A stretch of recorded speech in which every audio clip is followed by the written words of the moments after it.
Right, ready? Yeah, sure, as ready as I will be. Okay, what I want to talk to you guys today about is a group you may know as one that's nothing to F with. That's the Wu-Tang Clan. What I want to discuss today is like really who is the Wu-Tang Clan, a little bit of biography, and then some interesting facts and highlights, and then I want to talk about their leader, the main person kind of that runs the group, which is the RZA. So, yeah.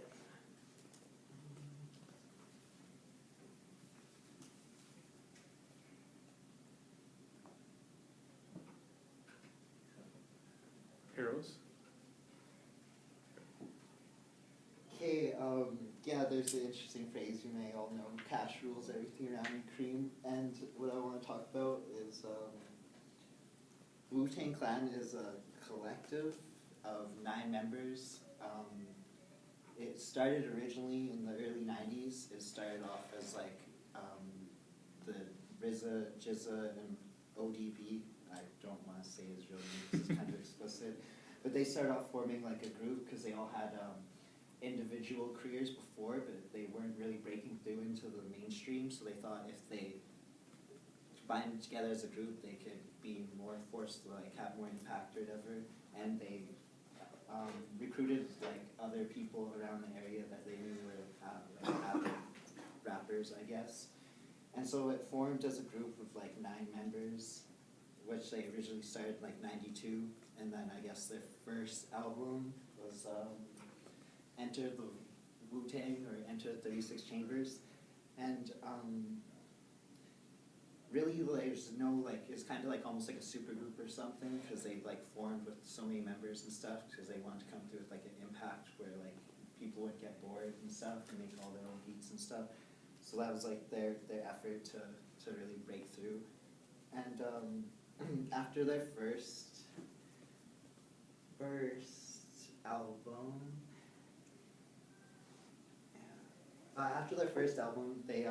they started a thing where like they signed a contract with their original label, and but they signed an inclusive contract where they could all go and sign individually with other record labels and then release albums like on their own, like kind of individually, so they could kind of like still be like individual artists and then still try to do like the group collective as well.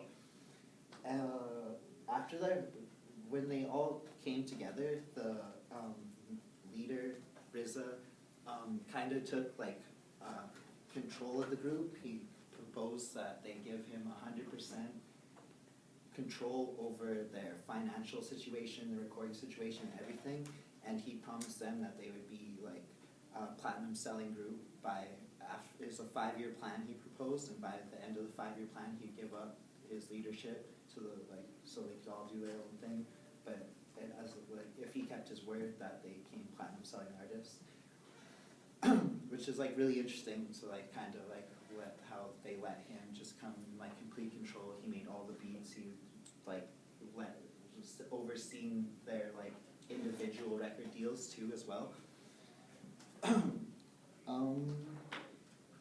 After their 5-year plan let up, oh wait, this one. Yeah, see when they got their individual record deals, you could see that's just just a small like picture of how many albums they release individually, not just as a collective. See, there's quite a few there with 9 members, an album or 2 each, kind of really gets you out there. A lot of material. After their collective, or like after he gave up the leadership or whatever, he actually didn't have to give it up. They were really pleased with the work he was already doing, so they just kind of let him lead the group till like about 2001, I think, till Iron Flag CD came out. I think they kind of started getting tension and pulling away as artists.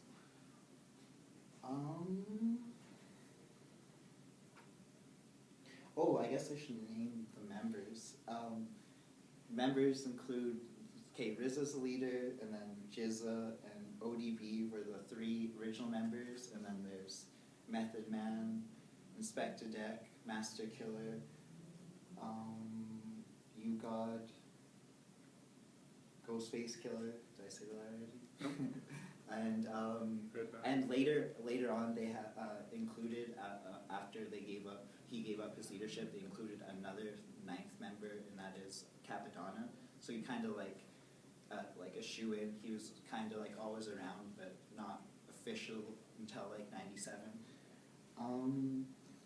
Yeah, around the time that they started to break apart as a group, it was around the passing of ODB, or I won't say it's a full rap alias, I guess. But yeah, after his passing, they kind of tensions started to rise and they broke apart as a group.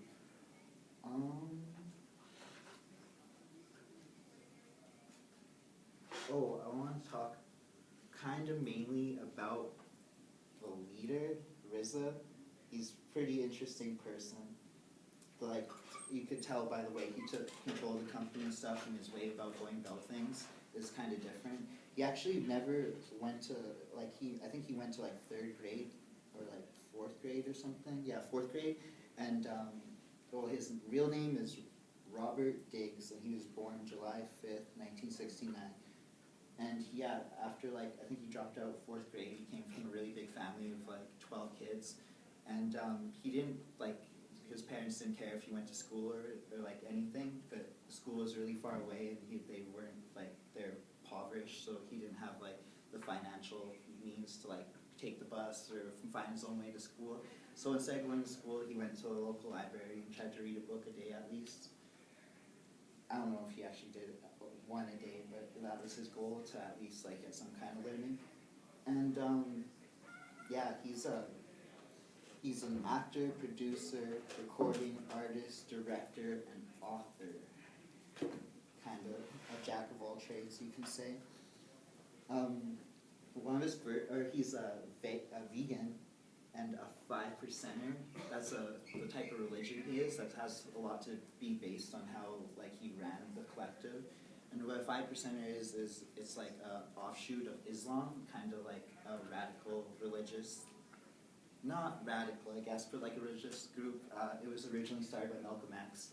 He shied away from it after a while, but yeah, they just teach you that like all religions are like it's not, you don't focus on one religion, but you take the best out of all religions, and then like, it's like kind of like it's kind of pro-black, but without the pro-black element, it's like really kind of a cool religion.